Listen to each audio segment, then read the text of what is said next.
Thanks so much for having me. I'm very excited to be here. I realized when I woke up and got dressed this morning, I was wearing my Bruins Colors nerdy professor shirt, and it wasn't even intended. It was unconsciously getting myself excited for today's meeting. So very much, I'm glad we have a nice long session, because I was just saying to Clark, I've given this talk a lot. I'm kind of sick of hearing myself talk about it, but very much looking forward to hearing your thoughts about it.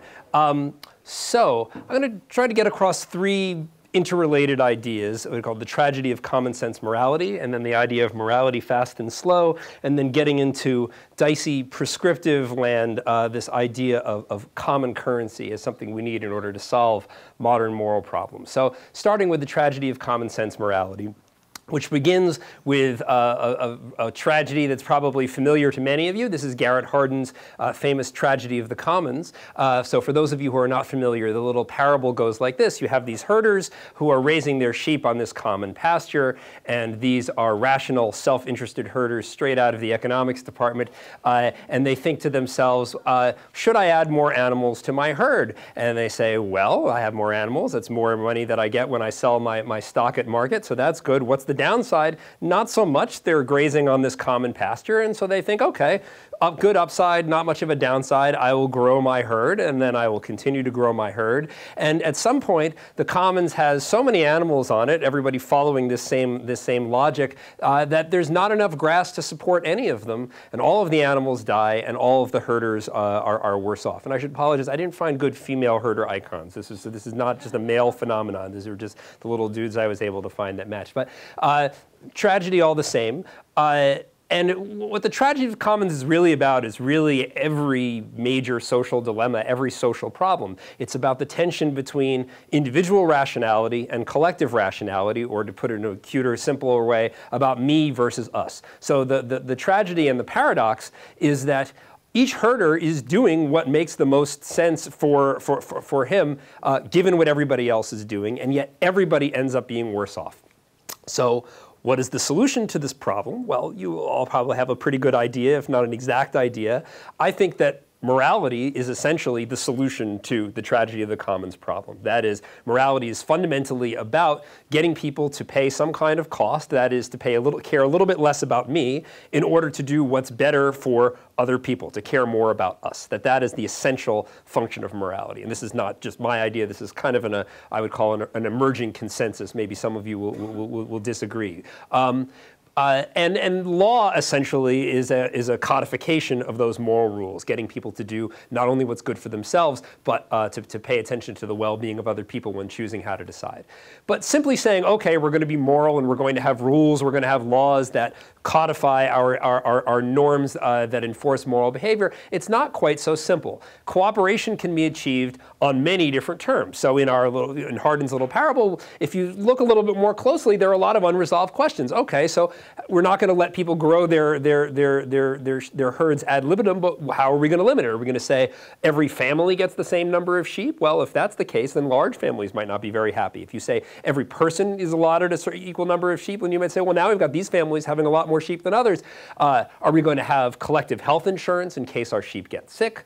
Are you allowed to fight off people who want to take your sheep with an assault weapon? There are a lot of questions about the terms of cooperation. And because cooperation can be achieved in many different ways on many different terms, this gives rise to a more complicated kind of tragedy, which I call the tragedy of common sense morality. So my sequel to Hardin's parable of the commons goes like this. So over here we've got this tribe, and they have a solution to the commons problem. They say, not only are we going to have a common pasture, we're going to have a common herd. Everything will be shared. So this is your communist herders. And that's one way to solve the problem. It doesn't always work out so well in practice, but at least it's a strategy, and it can work at least in some places on some scales. A completely different approach is exemplified by these herders over here. So these are your free market, individualist, libertarian herders, and they say, not only are we going to have separate herds, we're just going to have separate pastures. We're going to privatize the pasture. Everybody gets their own little bit of land. Everybody's responsible for that. And our cooperation shall consist in everybody basically staying out of each other's way and respecting each other's property rights.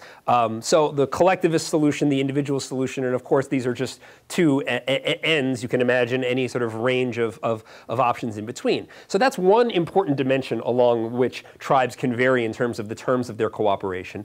Another way in which tribes can vary is in terms of what I call the proper nouns that organize their lives. So the religious ideas or religious texts, religious leaders or secular leaders for that matter, basically who are the authorities? Is it this book versus that book, this person versus that person, this God versus that God?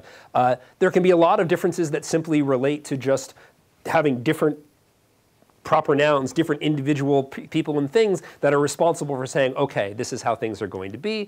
Different rituals that guide daily life, when people eat, when people don't, what kinds of things people are allowed to do on Wednesdays but not on Thursdays, and questions about who has what rights and privileges within the tribe. So are women allowed to be herders, or is it only men, and are you allowed to be a gay herder, and all kinds of questions that can be dealt with differentially across different social groups.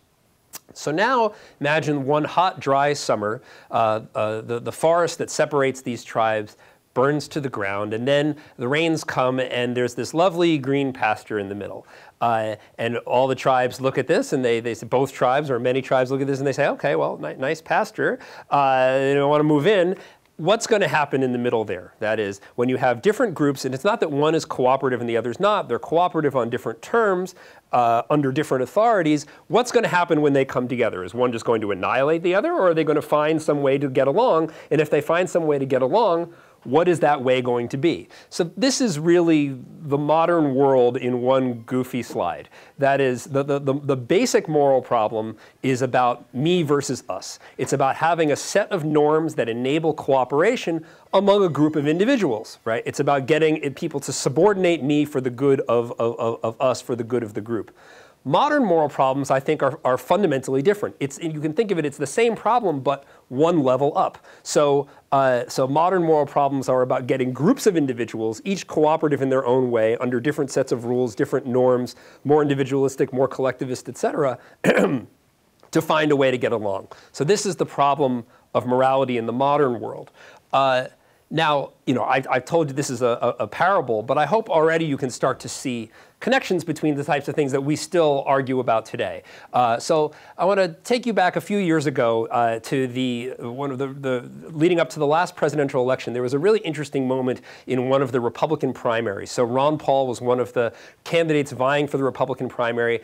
CNN's Wolf Blitzer was moderating the debate, and he asked Paul a very interesting and pointed question. He said, suppose there's a guy who's young and he's healthy and he says, I don't really need health insurance, I'm just not going to spend the money. And then something terrible happens and he ends up in a coma and he needs intensive care for 6 months, very expensive, he's there at the hospital. What do we do? Do you just let him die, or does, what happens to this person? And so he asked Ron Paul, you're opposed to public health insurance, but what do you do if someone doesn't have health insurance? And like a good politician, he tried to dodge the question. He said, well, he should have bought health insurance, but Blitzer wouldn't let him off the hook. He said, okay, he didn't. He should have, but he didn't. We all agree that. What do you do? Do you just let him die? Tough question. And he's thinking, meanwhile, people in the audience at this Republican primary, some of them shouted out, let him die. And these are your individualist herders, right? That it's not our job to take care of your health. You make your bed, you lie in it, and perhaps you die in it. A different vision appeared at or was kind of expressed at about the same time in the case of Elizabeth Warren, who was just coming onto the scene as a Democratic congressional candidate from my home state of Massachusetts. And in this little stump speech she was making in somebody's living room, and someone happened to video record it and put it up on YouTube, and it went viral. Some of you may have seen this. She kind of encapsulated her, I wouldn't say collectivist, but more collectivist view of society in a few very sort of succinct and powerful words. She said, look, if you are successful, you started a business, you built a factory, and you have now reaping great rewards, that's wonderful, and you deserve the riches that you've earned.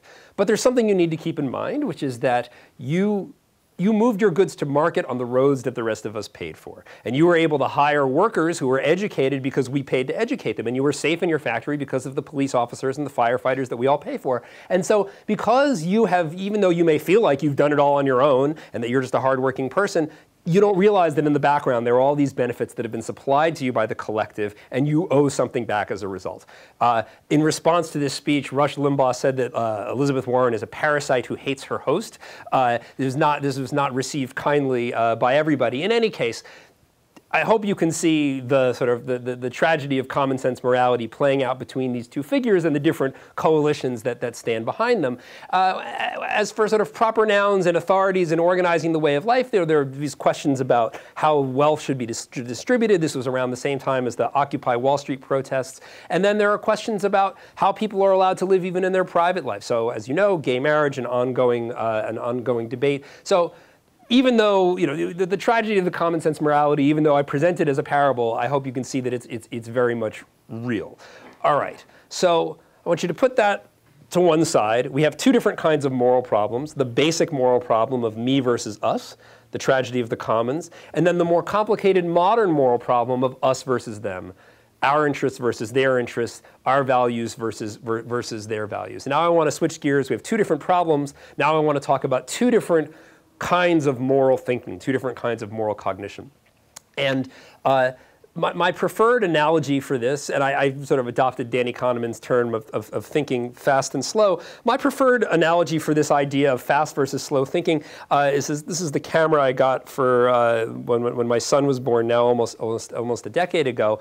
And what's good about a camera like this is that it has two different ways of taking photos. So you've got your little automatic settings here. So if you're taking a picture of a mountain in broad daylight from far away, you put it in landscape mode and point and shoot. You've got your nice mountain picture. But it also has a manual mode. So on those rare occasions when I want to do something fancy, I can put it in manual mode, and you adjust the f-stop and everything else yourself.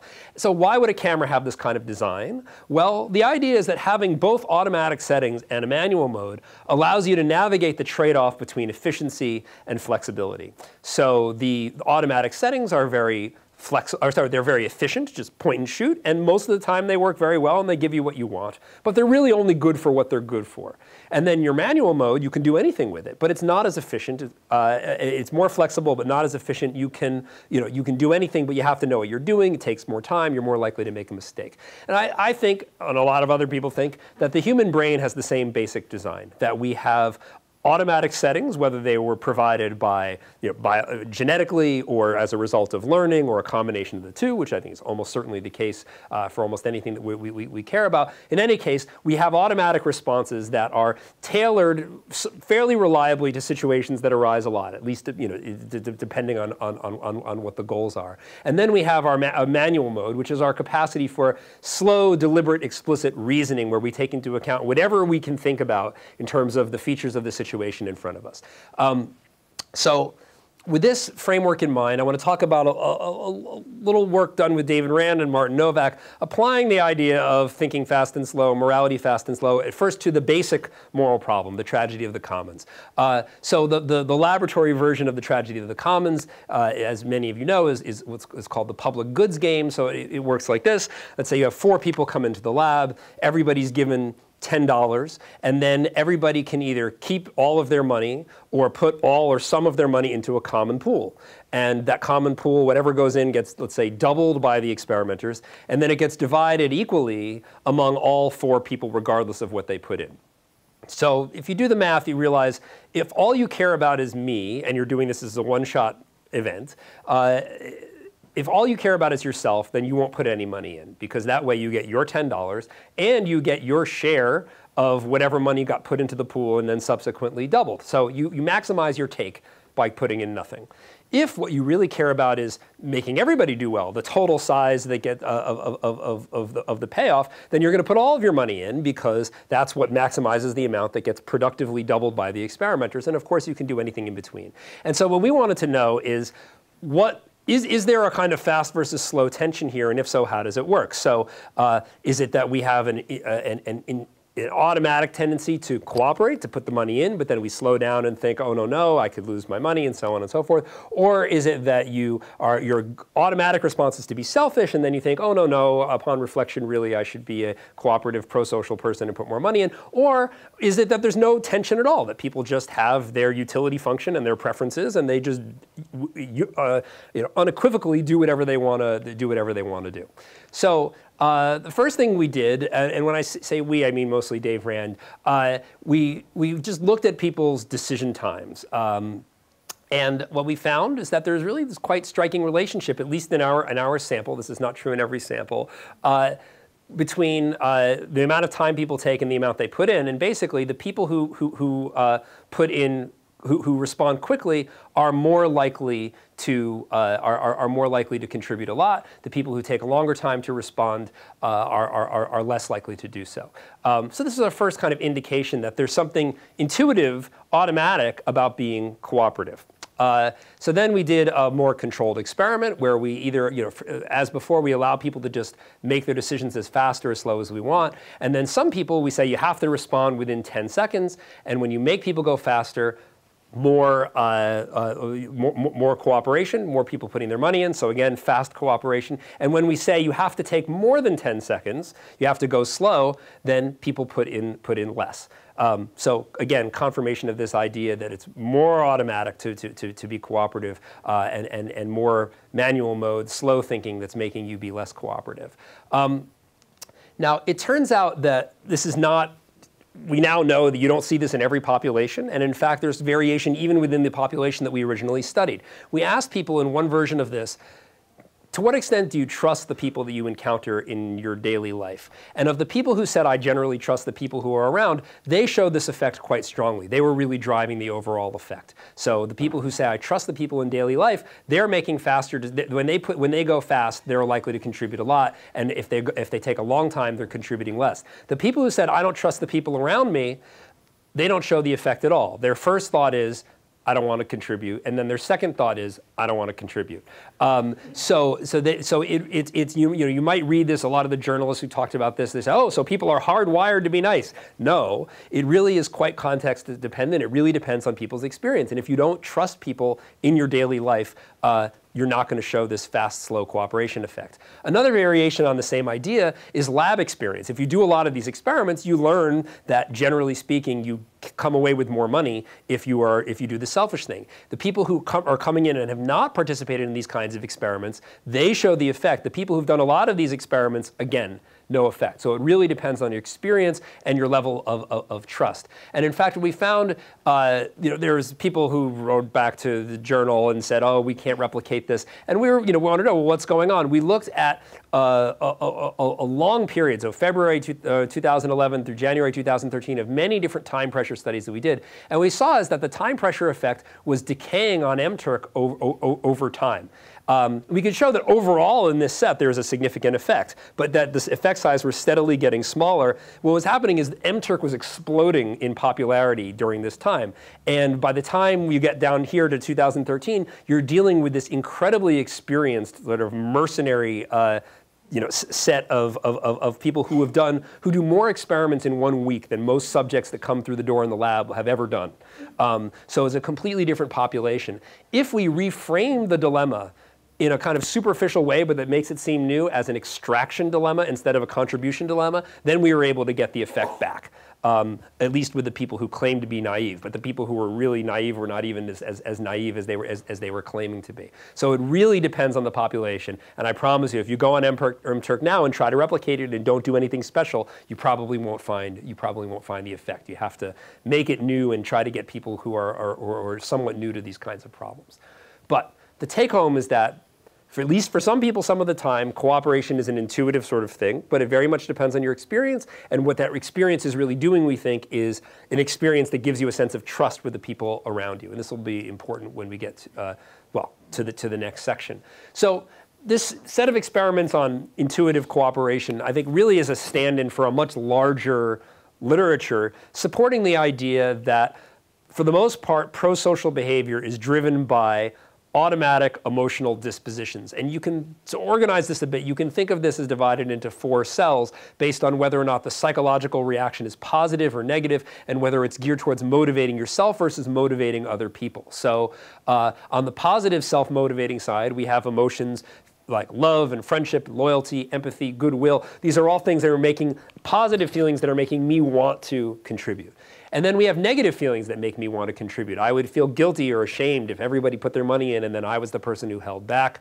We have positive feelings that motivate other people. If you contribute, you will have my gratitude. And then we have negative feelings that motivate other people. If you don't pay your fair share, you will have my and our anger and contempt, etc. So you can think of all of these social emotions as essentially psychological carrots and sticks that we apply to ourselves and that we apply to other people to get people into that cooperative state where people are thinking at least somewhat about us and not completely about me.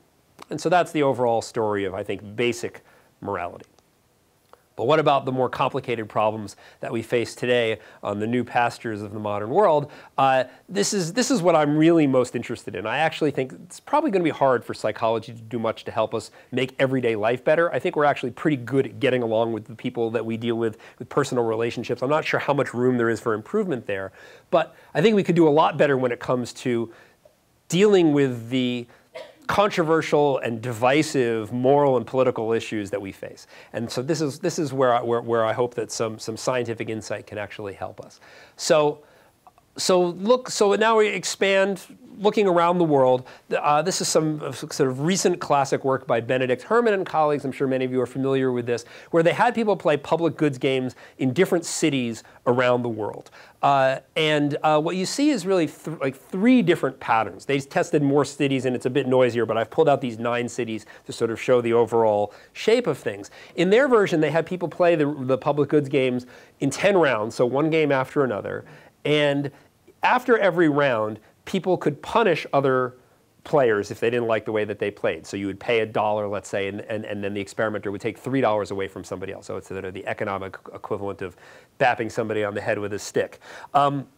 So you see roughly 3 different patterns. So here you have places like Copenhagen. This is contribution level, and these are the rounds of play, round 1 up to round 10. You can see in places like Copenhagen and Boston and St. Gallen, contributions right from the start are rather high, and then they stay high, maybe even go up a little bit, and you get a little bit of an end effect, but basically high all the way through, and that's very nice. And then there are places like Chengdu in China and Melbourne, Australia, where the cooperation starts out kind of in the middle, and then it ramps up over time, and by the end it looks just like lovely Copenhagen. And what's going on here is that some people could contribute, some people don't, and then the people who contribute, they punish the people who don't. They say, okay, fine, I'll put them, and up it goes, and everybody's contributing, or most people are contributing a fair amount by the end. But then you have places like Istanbul and Riyadh and Athens where cooperation starts out rather low, and then it stays low all the way across. And so the question is, what's going on in these places where cooperation A is low, and then it doesn't even ramp up? And what the researchers found was something that they weren't expecting, which is what they call antisocial punishment. That is, the people who didn't cooperate were punishing the cooperators. Right. Why? I mean, they were puzzled with this. I couldn't believe this when I first heard this. And so they interviewed people afterwards, and they said, why are you paying to punish people who are doing things that are giving you money? And they said, people would just say, I don't like this whole thing. I don't know who you are. I don't know who these people are. And this is my way of just saying, stay the hell away from me. I don't like this. I don't like the whole thing. And it's basically a kind of discomfort with cooperating with strangers in this weird kind of antiseptic environment where it's not someone I know personally. And what they found is that the tendency towards antisocial punishment was really a very good predictor of the overall level of cooperation at the end of the experiment. Now, the interesting thing here is to take a place like Athens, right? I mean, also you can sort of see the troubles of the European Union here. You've got Copenhagen and St. Gallen up here, and Athens down here. What's going on? And I've been to Athens. The people there are perfectly nice. It's not like these are not nice antisocial people. What their interpretation of is, and I think this is right, is that it's not about are these cooperative people or not. Is your cooperation tribal, or is it more pluralistic?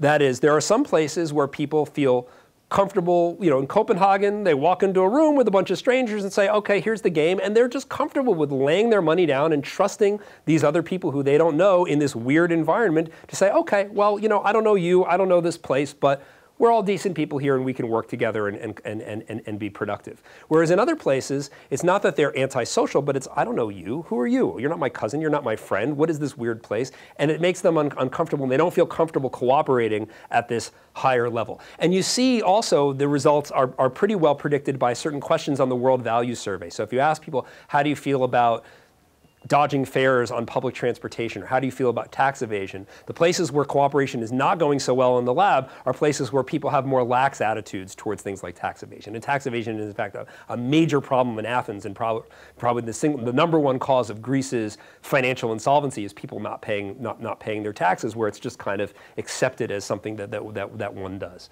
Okay, so the point is that cooperative instincts can succeed or fail depending on how they're tuned and what environment they're tuned to. Another sort of classic, familiar, and troubling example of gut reactions going wrong on the more complicated, pluralistic new pastures of the modern world is tribalism, or more familiar, better known, at least in some cases, as racism. So I think one of the nicest and also most chilling experiments done, because it's such a nice controlled experiment, was done by Marion Bertrand and Sendhil Mullainathan now about 10 years ago. They sent out identical resumes to employers, with the only difference that they either had black-sounding names or white-sounding names. So the resumes either said it was for someone named Jamal or Lakeisha or Emily and Greg. They scientifically determined that Emily and Greg are the two whitest names, at least as of 2004.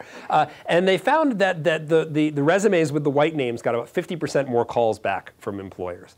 And I think, again, this is chilling in part because it's such a well-controlled experiment done with real-world outcomes. This is not just some attitude expressed in the lab. Even more chilling, Jennifer Eberhardt's work. Some of you may have noticed recently that she won a MacArthur Prize for this and other research. She found that if you look historically at death penalty cases, black men who are accused of killing white people are more likely to get the death penalty if they have stereotypically African features. So this guy is more likely to get the death penalty than this guy. These are both models, by the way, and are not people who have been convicted of any crimes. Seth Stevens Davidowitz, who's an economics PhD at Harvard and now works for Google, used Google data to find correlations between Google searches involving the N-word, mostly people looking for racist jokes, and election outcomes. So it turns out in places where people are statistically more likely to be looking for racist jokes, in the 2008 and 2012 elections, Obama had a significant disadvantage relative to past Democratic candidates like John Kerry. And it was politically very big, about 3%, which is like basically the equivalent of having a home state advantage nationwide for his opponent, John McCain, and subsequently Mitt Romney. And so you can see the distribution density of searching for racist jokes in the United States. And a lot of research, behavioral and neural, indicates, again, that these are automatic processes, that it's not people who are necessarily consciously trying to be discriminatory. It's quick automatic responses favoring, let's say, people who look like this instead of people who look like that. Whereas a dramatic, I think, failure of our automatic settings in the modern world, thinking of things in terms of us and them and favoring us over them. And then there are even larger scale failures. So these are new trade routes that have opened up through the Arctic. Well, I like this as a demonstration of the climate change problems, because this isn't done by Greenpeace. These are just businesses who are like, hey, not as much ice there anymore. We can now get our ships through.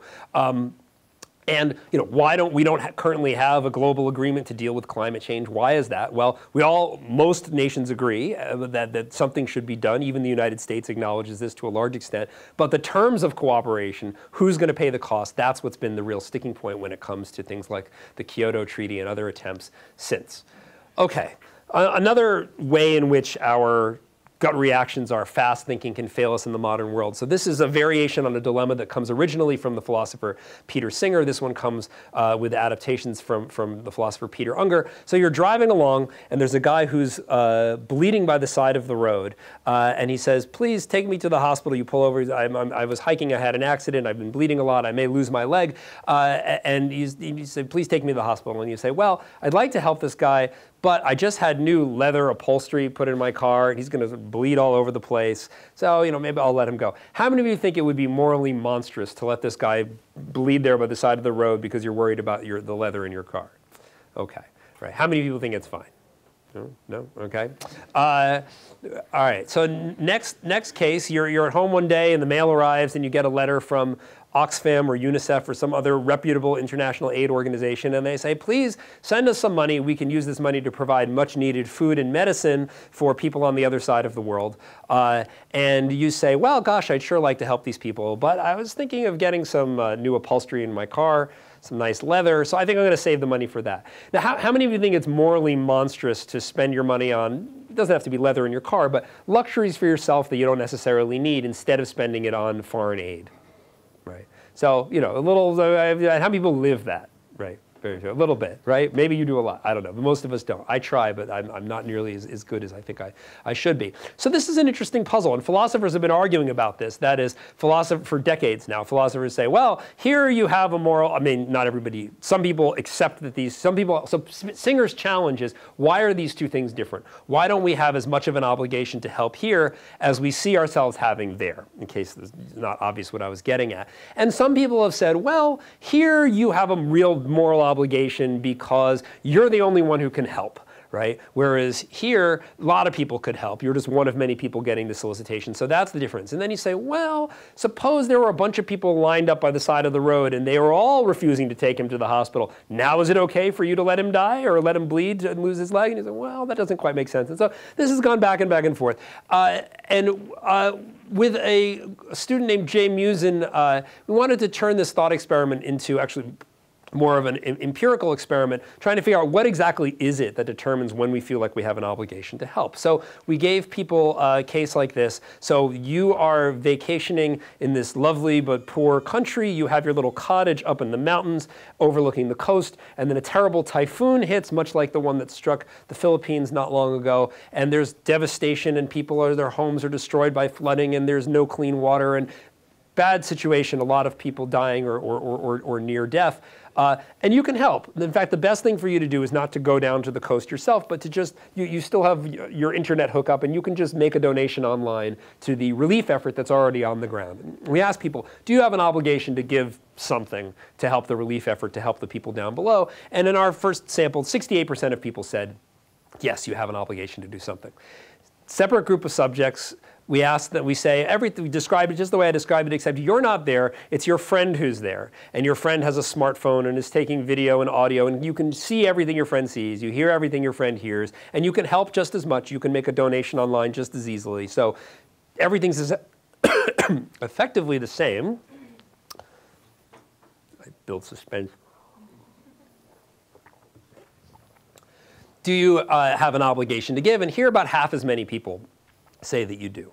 Now, this is kind of strange. I mean, normally if you say, do you have an obligation to save these people's lives? You would say, well, that depends. How many feet away are they, right? I mean, we don't normally think of mere spatial distance as something that really matters in terms of our moral obligations, and yet it seems to matter here. Now, you know, you're all here for the evolution series. I mean, you can think, you know, at least speculate, why would this be at least explicable in evolutionary terms? Well, we evolved to solve the tragedy of the commons. We evolved to cooperate with people who share our space. And so when you imagine people who are, you know, within your personal space, so to speak, then you feel this obligation. But people on the other side of the world, it just, you know, it makes sense that we have heartstrings that can be tugged, but not from very far away, right? And so even though this might not make full manual mode sense, you can understand why we would have the intuition that you must help when you're close, but when it's far away, it feels more optional. Final set of studies getting at our sort of sense of obligation to help other people. So this was done with Amitai Shenhav, who I think is applying for a position here at UCLA. So go Amitai. Amitai's fantastic, and he's done a lot of amazing work. This is just one little piece of it. So look out for Amitai. Hopefully he'll have an interview soon. So in this case, you're on this rescue boat. You work for the Coast Guard or whatever, and you're going to save this person who's drowning. And then you get a call from the dispatcher saying, wait, there are these other people in this other direction, and you could go save them instead. Should you turn and go the other way and try to save those people? Well, one thing you're going to want to know is, well, how many people are we talking about, right? Is it 2 more people or 50 people that I could save or whatever it is? And then what are my odds of actually saving them? Maybe if there's another boat that's already going to get there first, then if you let this person drown, it will be in vain. So we have these 2 parameters, the probability that you'll actually do something to save them and the number of people. And we'll say keep this constant.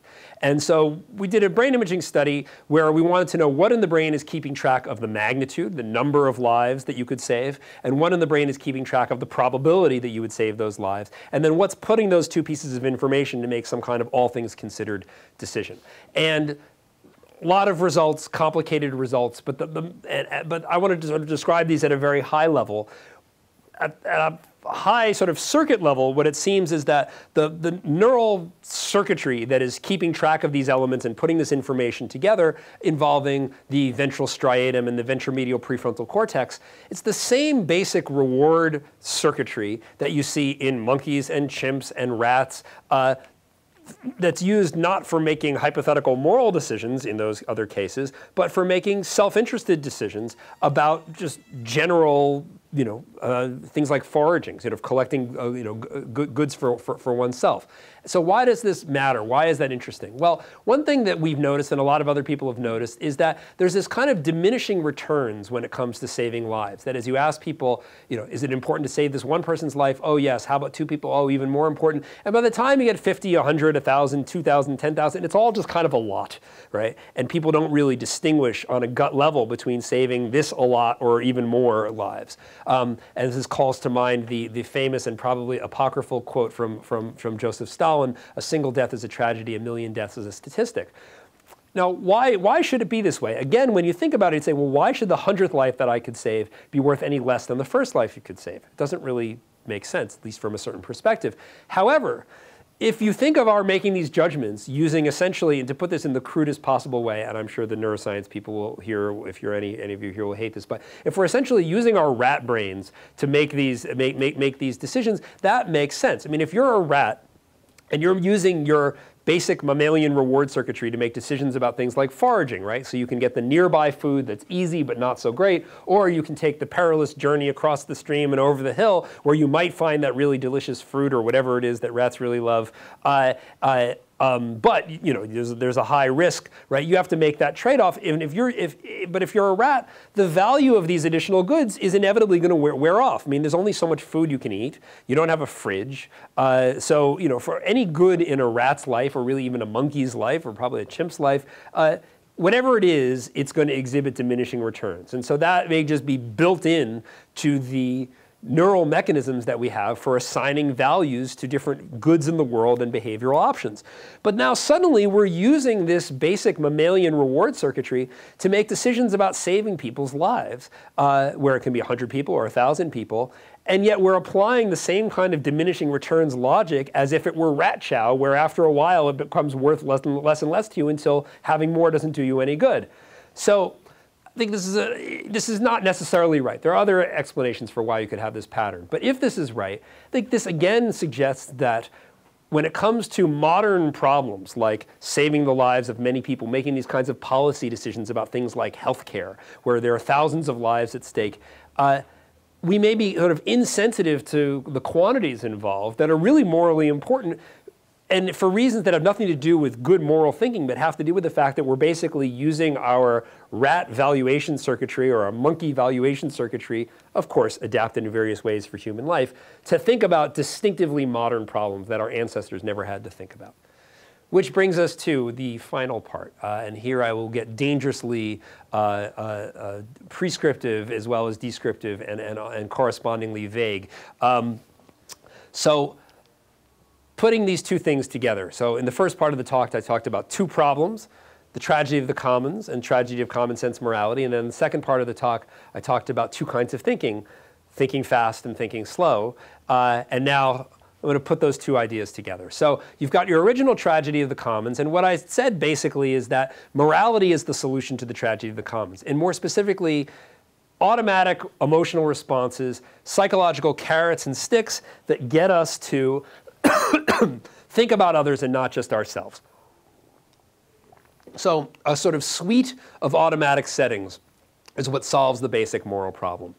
So then the question is, well, what do we need to solve the modern moral problem? What do we need to solve to deal with the tragedy of common sense morality? And the answer there, I think, is that we need something like what you might call a meta-morality.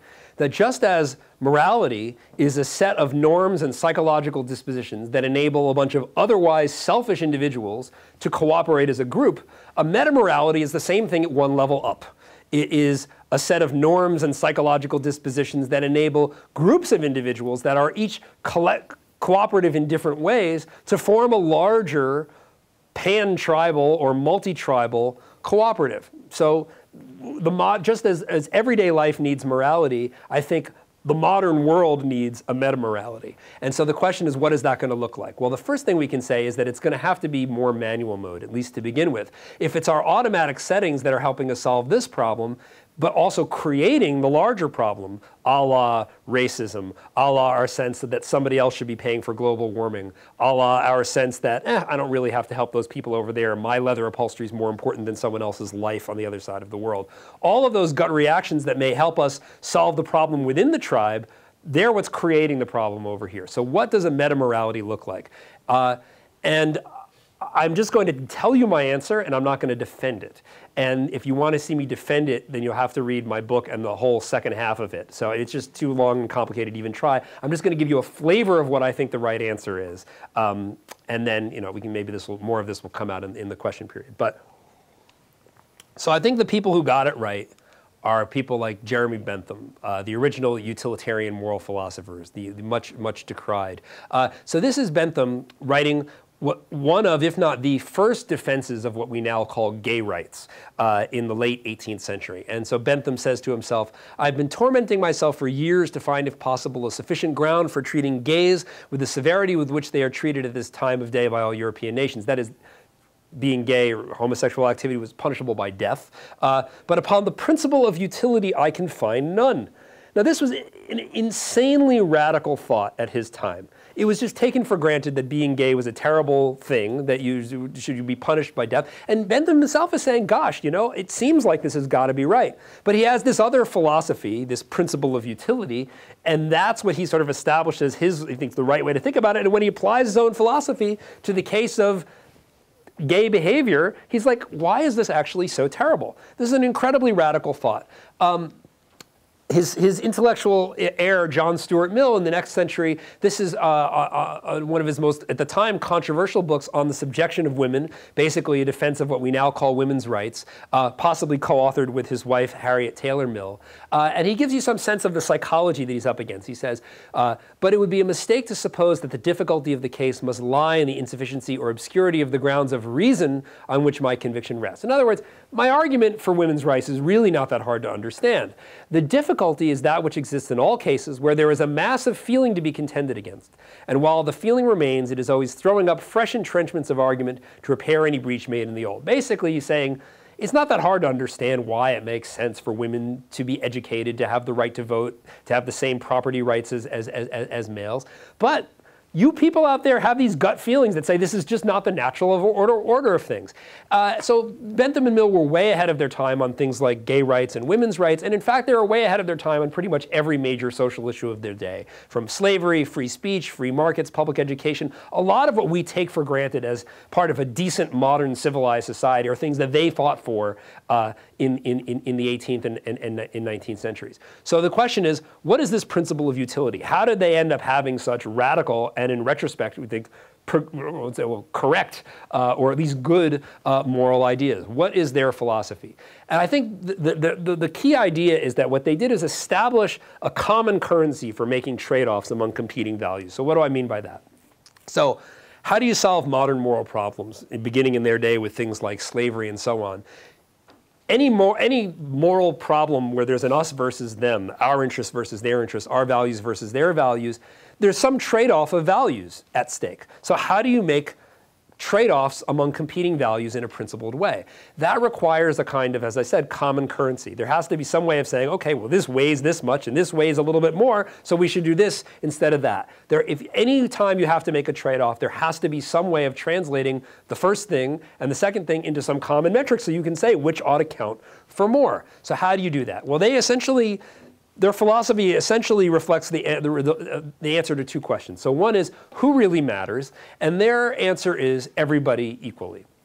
And now that sounds perfectly boring, like of course everybody's created equal, but at the time that was actually quite a radical idea. It's taking the idea of love thy neighbor as thyself in Christianity and many other religions, and making it global. That is, love everybody as yourself. Everybody counts the same, right? Which is, now it sort of seems perfectly reasonable and simple, but at the time was quite radical. And then the even more radical, and today still much more controversial idea, is their answer to the question, what really matters? And what they say is, what really matters is people's happiness, or I think in some more accurately but awkwardly, people's subjective well-being, their lived experience, pain, suffering, happiness, well-being in some conscious sense.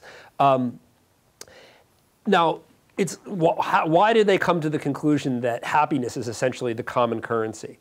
It comes from thinking about all the things we value and asking a set of questions like, why do you care about that? And then why do you care about that? Until you run out of answers. So you might say, okay, well, you went to work today. Why'd you go to work? Well, I enjoy my work and I need to make money. Well, why do you need to make money? Well, I need a place to live. And so why do you need a place to live? And say, well, I don't want to sleep out on the street. Well, why don't you want to sleep on the street? Well, it's cold. Well, what's wrong with being cold? And say, well, it's painful. Well, what's wrong with pain? Well, it's just bad, right? At some point, you keep asking, why does that matter? Why does that matter? Why does it? Until you run out of answers. And their idea is that you start with anything that you value and keep asking, why do you care about that until you run out of answers? And it's always going to end with the conscious experience, the happiness or suffering of someone at the end of that chain. Now, this is controversial, but it's certainly at least true that a lot of the things we care about, maybe 95% or 99.9% of what we care about, ultimately bottoms out in terms of somebody's subjective experience. So saying everybody counts the same, and really what's behind the things that we value is subjective well-being, which is somewhat misleadingly called happiness in many cases. This leads you to the idea that we should be maximizing happiness impartially. And I think, this is considered moral philosophy, but I think what this really is metamoral philosophy. That is, it's trying to establish a common currency that can allow you to make trade-offs among competing tribal values. Morality is really sort of your everyday life, the us versus them stuff. And the reason why utilitarianism, which is what this philosophy is called, makes sense to everybody and then also manages to piss everybody off at some point, it seems to give some wrong counterintuitive answer, is precisely because it's going beyond the automatic settings to try to come up with some kind of higher level philosophy that can adjudicate among trade-offs. Now, since this is a largely anthropological group and I'm making my little sort of case without much of a defense for utilitarianism, I thought I would share some anthropological data that I think are really interesting and surprising. So this is Xin Xiang, whose name I'm probably not pronouncing exactly right, who's a thesis student who just graduated this last year.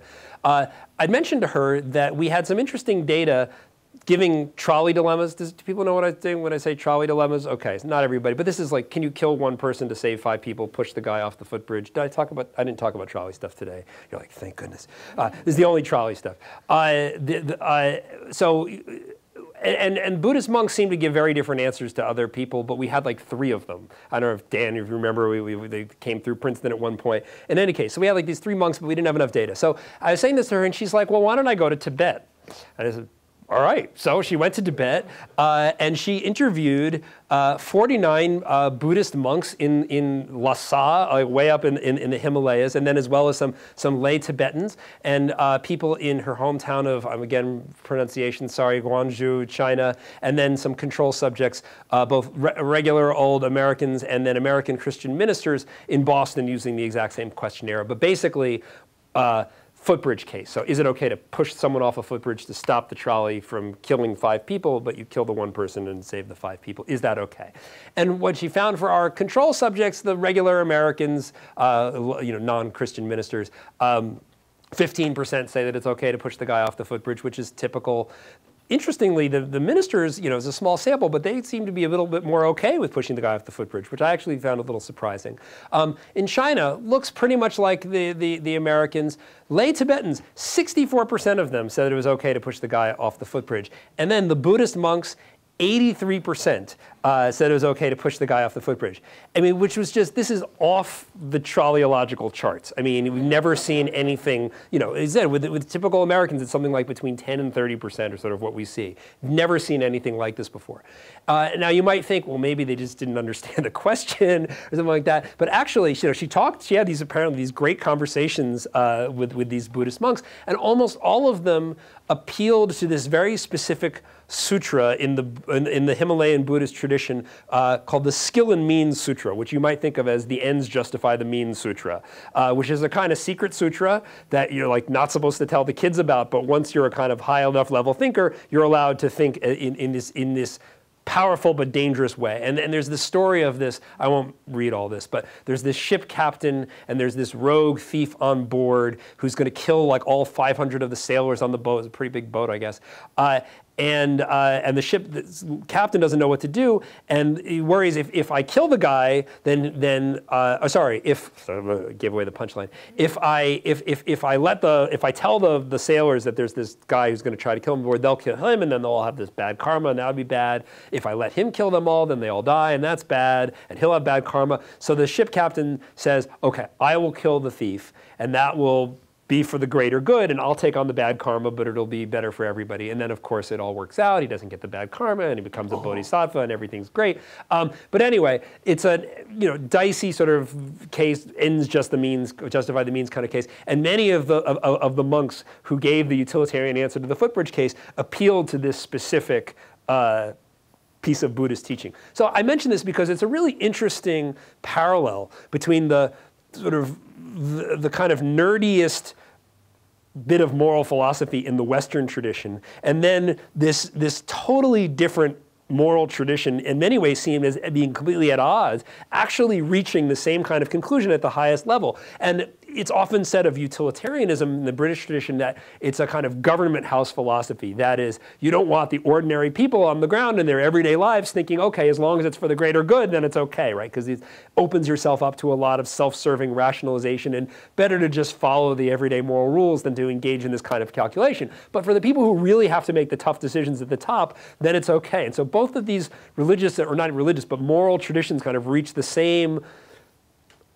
in some ways very sensible, I think quite sensible when you're dealing with policy issues, but also morally uncomfortable and dangerous in some ways conclusions.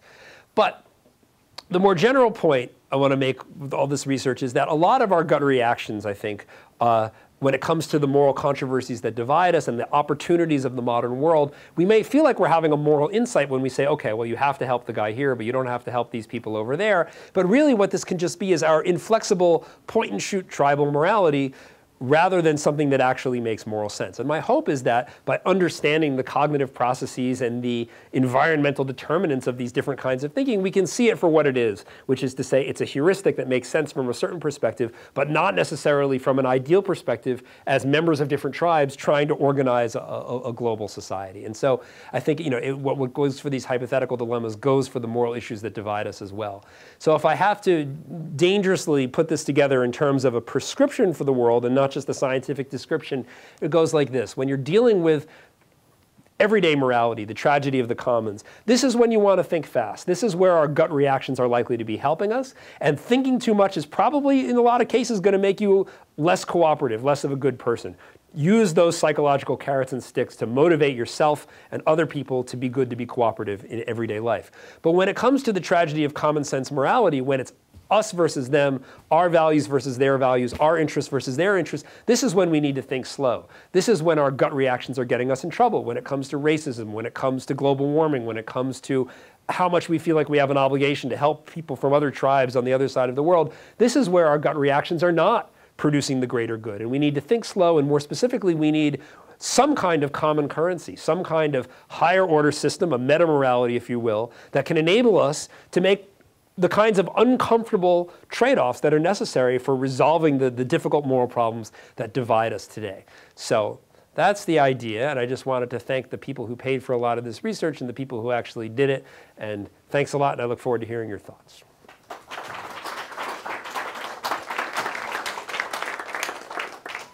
Yes? Yes? Hi. Thanks so much. This was extremely stimulating. And I want to just throw out here, as as you were talking, and I've been thinking a lot in terms of anthropology about this issue, but about Ebola. And it's interesting just from looking at your conclusion, about the kind of me versus us and us versus them. Yeah. When you have a situation like Ebola, it's kind of both situations that are conflated, and also it's interesting in terms of this meta-morality versus the gut morality, or the fast or slow version. And a couple of weeks ago, I went to a conference in Amsterdam where there about care and intersubjectivity, and there was an MD anthropologist who has been studying for a very long time a hospital in the outskirts of Paris, where there's the North African population and so on. And the hospitals in Paris have been preparing for Ebola, and they've done the meta-morality thing, with the suits and the gloves and the everything and checklists and all that kind of stuff. Okay, so he goes, one day he's observing that, and the next day a girl comes in from West Africa. She has this tremendous fever. Yeah. She's 17 years old. All the doctors, she suddenly starts spouting blood. Yeah. All the 20 people rushed to her and tried to intubate her and so on. It was like this, and part of this kind of gut is not just gut, but the habitus of being a doctor, and what you're supposed to do in an emergency room and all that kind of stuff. Yeah. So I'm just thinking, first of all, how that gut thing is part of this. I mean, and then also in terms of our fear and the rest of the world is like, don't even touch him. Why is it? Don't let them come into the country, and that kind of meta morality. But anyway, I'm thinking that it's actually when things are labeled, clearly labeled, like should we allow X category to have these rights? Then maybe that kind of meta morality comes in. But when things are unlabeled, you don't know what they are. Then this kind of gut morality or other kinds of morality, whether it's fear or the other kind of help, save life, comes in, and so just thinking about that. I think a lot of connections here and some research that's relevant that I'll tell you about. I mean, I've been thinking about the Ebola outbreak through the lens of this framework a lot recently. So a few points of connection. So one, this idea of people rushing to help the person, even though it might be the worst thing for health overall if more people become infected. We actually did trolley cases with doctors and with people in public health. And we did this in part because people say, what does this trolley stuff have to do with the real world? And we said, well, the IRB won't let me run people over. So well, why don't we look at people who make real life and death decisions? And the hypothesis is that the doctors are about the individual patient. They're about the rights of the patient and their duty to the patient. And that whereas people in public health, the patient is the society at large. So the idea is that the people in public health were going to be more utilitarian. And so we gave them the old trolley cases, and we also came up with public health cases. And one of the cases actually was about quarantining an infectious patient. Do you do what's best for this patient and try to treat them, or do you just quarantine the person for the greater good of all the other patients in the hospital and beyond? And the doctors looked just like everybody else, and they were more likely to say, you have to help the patient, don't quarantine, and no, it's not okay to push the person off the footbridge. The people in public health were more utilitarian about these things. So that's just, I think you're right, that you got the fast versus slow psychology right, and the people whose job it is to think about these at a meta-moral level, so to speak, give different judgments from the people whose job is to care with people in the context of an individual relationship. Another connection, in some ways, Ebola as a public health hazard is really a disease of trust and mistrust, right? Now, I'm not an expert on this. I only know what I read in the papers and what I read somewhat selectively and interpret. But it seems to me that, from what I've read, a lot of the problem, fortunately, it's not a disease that travels easily in an airborne way. You have to have contact with bodily fluids. So you'd think it might be relatively easy to contain. And in fact, if you follow certain medical, procedures, prescriptions, it can be contained. But two things. One is people in these parts of Africa are very suspicious of the instructions from these outsiders, right? And I don't blame them for being suspicious, because there's a long history of people in those countries being mistreated and misled by those folks. So there's a kind of tribal conflict in the sense of, oh, now you're going to, and there people believe that the disease is actually being spread by Westerners and so on and so forth. So in some sense, it's a biological problem, but it's really a sociological, anthropological, psychological, social scientific problem. That is, how do you get people to trust the people who have the medical knowledge that they need to contain this? And then the other side of this is, part of what's so horrible about this disease is people get sick, and then these are tight-knit communities where people care for each other. And to say, don't touch your dying mother, don't touch your dying child, right? To sort of override that automatic response that says, this is when the person needs me to physically interact with them most, right? For the greater good, for the public health, for your sake, and for the sake of all the people in the world who might get this disease otherwise. I mean, that's another kind of fast and slow tension. So I think that even though in some sense it's a pure, you can say it's a virus, it's a biological problem, if it were just that, it wouldn't be the outbreak that it is. It's all of these different layers of social norms and mistrust and automatic reactions gone awry in this context. So sorry for the long answer, but I've been thinking about this a lot recently. Yeah. I wonder if you disagree that the massive moral progress that's been made, in recent centuries or millennia, where we do, like, foreign aid pours into a earthquake-stricken region, or just a handful of lives outrage people on the other side of the globe, and children's rights and minority rights, all these ideas that didn't even used to exist. Yeah. These occurred not through a meta-morality process, but more likely the same gut kind of tribalism, but at an expanded scale. So like the tribe got larger, and we're still making the same kind of gut reaction about it. Would you? So I half agree with you.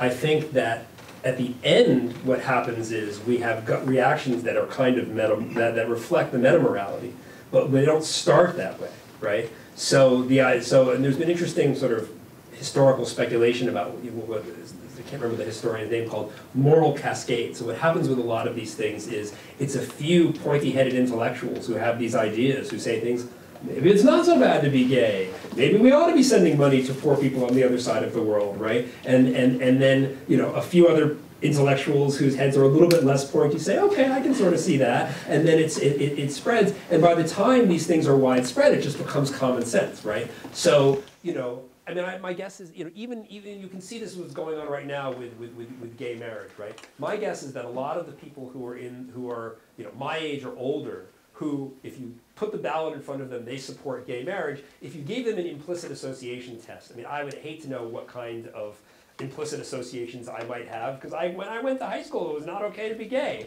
and that you probably have those automatic associations still in my brain somewhere, even though down the line I'm 100% in favor of full gay rights, including full legal marriage. But my kid, who goes to public school in Cambridge, Massachusetts, where they have a little unit on families, and there are families with a mommy and a daddy, and a family with two mommies, and a family with two daddies.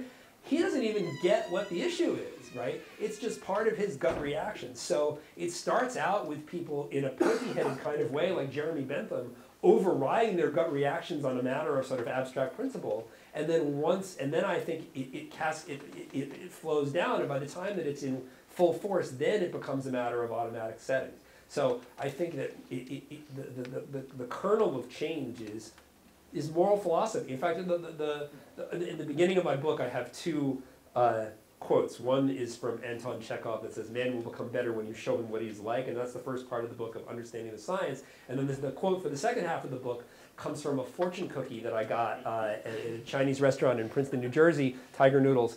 It says, the philosophy of one century is the common sense of the next. And I think that that's really how the process works. So I think you're right that now, where we've made this progress and it's long gone, it's built into our automatic settings. But it started out as somebody's weird, uncomfortable philosophy. You're crediting Bentham with marriage equality, for example? Bentham and other nerds like him, yeah. I mean, I think that often there's a persecuted minority. And so for the persecuted minority, it can be it can be a gut level thing for them right from the start, perhaps. But when it comes to the third party support, I think that comes. It requires some slow thinking as well. I mean, even the parents of gay children, they don't immediately come around. Part of it is feeling like there's a community, and part of it is feeling okay with it, and part of it is just saying, all right, I'm going to override this sense that this is wrong because, you know, I've changed my mind. And then the next generation, they don't have to change their mind because they just grow up with that.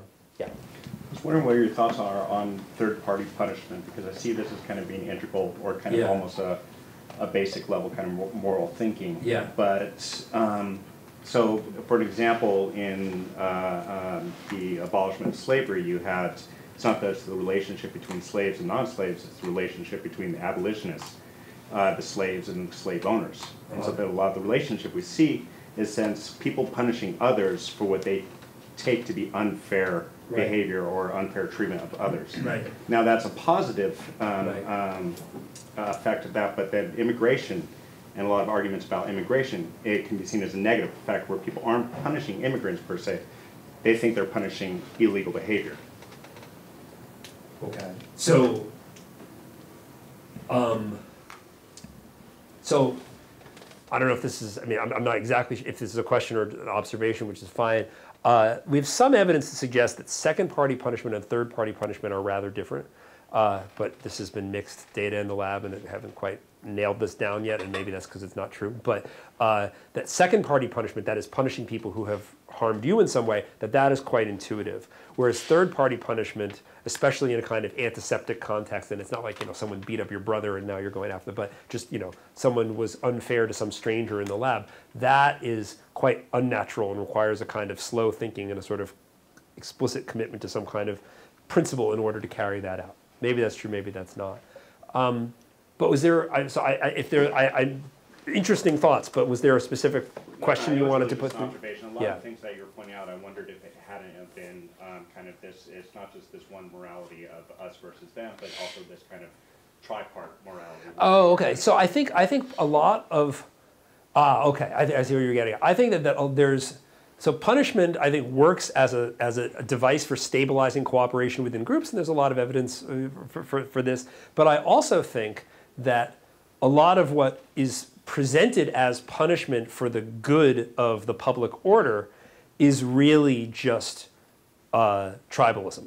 And you know, this is my personal opinion, and I can only back this up to some extent with data, but I think that the American criminal justice system has, to some extent, become a sort of platform for tribal warfare. That is, it's incredibly punitive compared to other societies. I mean, we are a complete outlier when it comes to the number of people that we have in prison, and an overwhelming, you know, and wildly overrepresented in prison are blacks and Hispanics, members of minority groups. And you know, I can provide some evidence to support this, but you know, I don't think it's proven. But my read on sort of the data and reading the newspaper is that it's very easy to use law and order kind of punishment really as a pretext. I mean, here's the best way of putting it. If it's your own child or your own, someone who's in your group, someone who you care about who's transgressed, what you want is a punishment that sends a message to that person, the other person, this behavior is not acceptable, but leaves it in such a way that the relationships can ultimately be repaired. And Jared Diamond talks about this in his most recent book. I don't know if he's around here somewhere. That is, punishment in small-scale societies, at least the ones that he was studying, and this may be true more widely, is really aimed at repairing relationships. It's like, okay, you did a terrible thing, you need to pay, you and your family or whatever needs to suffer for this. But the idea is to leave everybody intact at the end. Whereas if you look at what the American criminal justice system does, it does not seem very well designed to bringing people back to being productive members of society. Instead, it's, okay, you violated the moral order, you did this bad thing, and now we're going to put you into this hellhole where prisoners are allowed to abuse each other ad libitum, and guards abuse prisoners, and it's basically, you know, putting you into this horrible, you know, kill or be killed, fight or eat or get eaten world, for, you know, and then we put you back in society and say, go be a useful, productive person. So again, you know, this may just be my Cambridge, Massachusetts bleeding heart speaking, but it seems to me that a lot of, there's punishment that's really designed to create cooperation, and there's punishment that's really just being used as an instrument to saying, you're bad, you suffer, you go away, right? Okay. Yeah. I just saw a lot of connection between metamoralism and humanism because it strips away conventional cultural norms and kind of just appeals to what I think Pinker calls the better angels of nature. Yeah. And then I would see kind of the United Nations as a means or medium in which to enforce that. Yeah. Right. No, that's right. I mean, the United Nations, the conception of it is to try to create a metamoral order, right? And you know, it's popular in some circles and not in others. And really, I think the people who are most opposed to the UN are the people who have the strongest tribal commitments and don't want to cede power and control to a metamoral structure. They want to keep it at the tribal level. Absolutely. Yeah. Yeah. Maybe it was a sort of an overly philosophical question. I Oh, no. finished reading the book, so Yeah. you could tell me it's not a good question if you want. But I was sort of wondering, you know, could one argue that, you know, it's not so, you know, would it be better to argue that utilitarianism is you know, a more uniquely capable metamoral tool, Right. or that it's just a better morality? Because one could argue that every first order morality also makes prescriptions about how to deal with moral disagreement. Right. And that usually when it's just a disagreement of non-moral preferences, you sort of have to treat people's preferences as being equal. But when Right. it's a disagreement of moral belief, you're not obligated to do that. So When you say disagreement of moral belief versus preferences, what kind of thing do you have in mind? so if you and I are debating about going to a movie versus playing tennis, Okay. It's not okay for me to dogmatize. Say, But if you're tennis saying, is correct. yeah. Right. But if you're saying, you know, Right. it's okay to discriminate, and I Right. say, no, it's not okay to discriminate Right. based on race, Right. it's okay for me because it's a moral belief to. Right. So I wonder, would a utilitarian in a case of moral disagreement, would he be as tempted as a different kind of moralist to say the utilitarian solution is the right one? Does the fact of his utilitarianism uniquely equip him to resolve moral disagreement? Or does it simply provide him with a vocabulary that may in principle be more appealing to a wider audience? Don't people have to agree with his utilitarianism and just sort of come around to his first order moral position before the disagreement is actually resolved? Right. So this is getting back to the fact that I didn't actually defend the philosophy as the right or otherwise better in some sense. I think that there's a 2x2 here. So there's at a lower level, sort of everyday tragedy of the commons morality. I think there you still, even within a small scale society, you see a distinction between preferences that are recognized as mere preferences and moral norms where it's not just, well, I think this, you think that, right? I mean, my sense is that even within a small scale society, there's a sense that there are some things that you have to do or must not do, even if you have other preferences, right? And people care about what other people do, right? So I think is it a mere preference versus is it moral? I think that distinction exists even at a low level within a small scale society. At the higher level of trying to construct a metamorality, there are many different options. I mean, everything ranging from, there's no fact of the matter of what's right or what's wrong, and therefore kind of a sort of nihilistic sort of relativism. Everyone just does what they want. To utilitarianism as a kind of metamorality. And then if you ask most philosophers, they say, yeah, we're part of this Enlightenment project of trying to have a higher order moral system, but we think utilitarianism stinks. And so if you ask most moral philosophers, what they say is, yeah, I'm with you on the metamorality thing, but not that, right? So why do I think that I actually don't think it's objectively correct. I think it's the best we can do. Why do I think that the other views don't do as well? And I think the answer, and this is very, very short, is that they don't actually give answers. That what they really are is largely rationalizations for our first order gut reactions. And so essentially you've got, Aristotle is essentially saying, well, just be virtuous, but it doesn't help you resolve any disagreements because it's all about just your or someone's intuitive sense of what's right or what's wrong. And I think that Kantian deontological approaches, Rawls, et cetera, is really largely about trying to come up with principles that provide justification for the gut reactions that we have. And they actually never really give definitive answers. They just sound better than the things that do. Whereas I think that utilitarianism is the only philosophy that really gives a kind of coherent answers, but they're uncomfortable answers, which is why philosophers are forever looking for something better. that may not have made any sense, and I hope if you read the second half of the book, it would make more sense. But most of the world's not convinced, at least not yet. So anyway, are we still going, or are we done? Yeah, we've got until 1:30. So okay, yeah. Take some more. So since you mentioned the uncomfortable character of utilitarian answers, I wanted to ask you something that sort of struck me when you were recounting this story from the Skill and Means Sutra about the Bodhisattva sea captain. So, one of the things that I think typically makes people uncomfortable about the utilitarian calculus is that it is a calculus, and that can sometimes sort of lead to the seeming justification of things that we somehow feel like are, you can imagine someone convincing themselves by this. Yeah, the ends justify the means. That doesn't sound like a good approach to treating other people well. Right, and what is so interesting about that story of the sea captain is that the captain sort of himself embraces both the explicit contravention of the sort of fast morality, accepts that it is a negative action,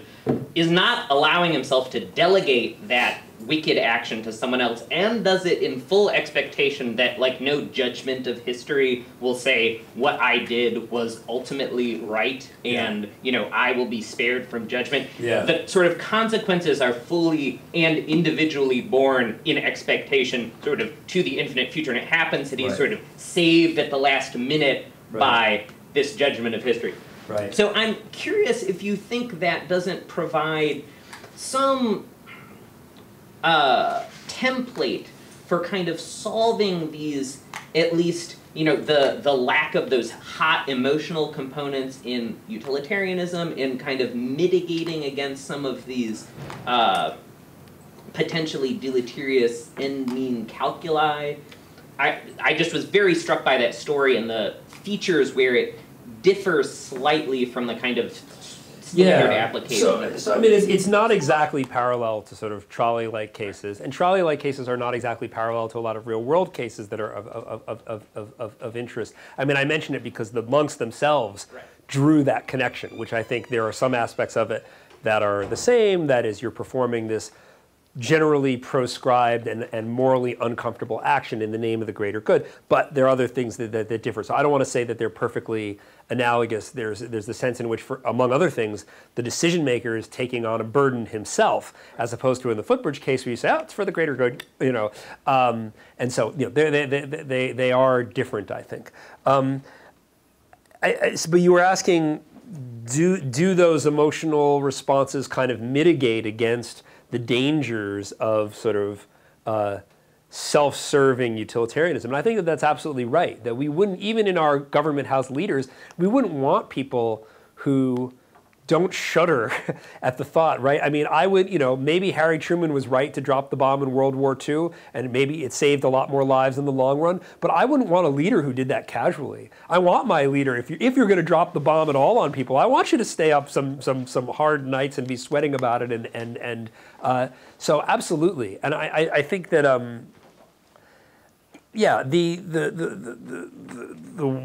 the worry is that once you're letting go of those gut reactions and willing to, who knows where it will lead.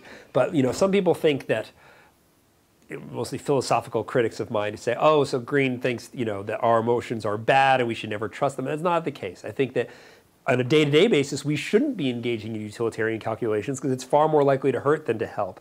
And even when it comes to these higher-level policy decisions about controversial issues, we still should listen to our gut reactions.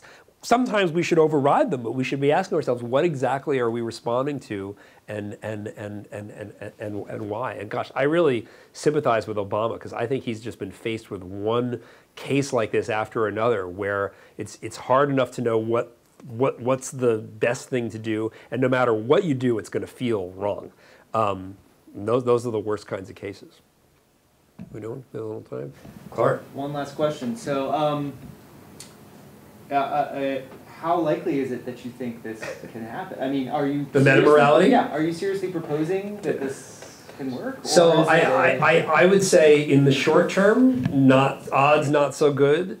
In the long term, maybe not so bad, right? I mean, if you look, I sort of start out the book saying, if you looked at us as our, either our hunter-gatherers or even the kind of social order that we have now would have just been inconceivable. I mean, and if Bentham and Mill were looking at our society now, they'd say, wow, it kind of worked. So all those things I said about slavery and free markets and public education, wow, not perfect, but geez, pretty good progress. But in his time, it sounded ridiculous. So at the risk of being messianic, I mean, if there's any hope, I think it's a long-term hope. And I think if there's one thing I wish I could rewrite if I were rewriting the book again, it would be to emphasize that I don't think this is, because people always think, you give your little talk, you think, okay, so let's go do this tomorrow, and by next year it should all be solved. And I wish I'd emphasized more that I'm not saying this will work, and I'm certainly not saying this is going to work tomorrow. I'm saying if there's any hope of having a coherent philosophy for the long term, I think this is it. And the way I like to describe it is it's 100 steps forward and 99 steps back. If you watch that ball moving on a short time scale, it does not look like it's going anywhere, right? But if you step back and run that animation, 10,000 cycles, then it's just steady march of progress. So. Well, I mean, one thing that your account suggests, if I get it right, is that this idea of moral cascades, that all of the moral cascades that have happened where there's internalization of some sort of principle to become an automatic principle, none of those were of meta-moralities. Those were all of community moralities or tribal moralities, right? And the thing that got cascaded, you mean? Right, so a generation that now says it's okay to be gay, that's fundamentally still about, okay, it's okay if this guy in my school is gay, and it's okay if but if what you're saying is right, the meta-morality is a different kind of beast than a community morality. Yes, and so I think it is different. And so it sounds like what you're saying is that up until now, there hasn't been a internalization of a meta-morality yet. Yeah, not in a general. It's always about required particular cases. That's right. Yeah. What we haven't had is a widely accepted, coherent general philosophy. And so that is the grand, perhaps foolish ambition of the book. Yeah, so worth trying. Definitely. All right. Okay, well, we are pretty much up against the end. All right, thank you. These have been great questions. Thanks a lot.